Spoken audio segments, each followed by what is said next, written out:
কবুল করা হয়ে গেছে আর পড়া লেখা লাগবে দেখ আরে একটা নিয়ম আছে না, লেখালেখি কত কিছু বাকি। কিসের নিয়ম? আমি এত সময় আছে আমার, এই যে আমি সাজেছি, এই যে শাড়িটা পরেছি, এই তো মেলা সাজার সময়ও দেয়নি। এদিক তাকান, কত কথা কোন সই করতে লাগে তাড়াতাড়ি একটা কথা। আগের আগের আগের যুগে দেখিছেন না যে সিনেমার মধ্যে নায়ক নায়িকারা আকাশ বাতাস সাক্ষী করে বিয়ে করে ফেলেছে। বাবা রে বাবা, আমার এত ধৈর্য আছে, আমি তো তারপরও শাড়ি পরেছি, এই কাজে ডাকিছি, প্যান্ডেল খাটাইছি, অনেক হয়ে গেছে। সই করা লাগবে বলে সেটা আরে ওগুলো তো সিনেমা। এটা নাটক মনে করেন। বউ দেখে সই করো, সই তাড়াতাড়ি সই করো, সই করো। হ্যাঁ স্বামী সই করো, সই করো, সই করো। হ্যাঁ বউ সই করে আলছে, তাড়াতাড়ি তাড়াতাড়ি সই করো। করলাম কিন্তু আম্মা। তাড়াতাড়ি করো না, কিছুর জন্য হইছে। হ্যাঁ দাও।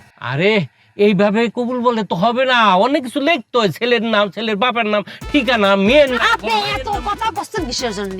ভোটার আইডি কার্ড দিছি না, সব দেওয়া আছে। আর এখানে মুরব্বীরা বসা আছে, আমাকে কবুল করা শেষ, লেখাটেখি সব শেষ। এখন আপনারা চা খাতে খাতে বসে বসে আরামে লেখেন। হ্যাঁ স্বামী চলো, যা কই বাসর করে যাইতে না, এত তাড়াতাড়ি?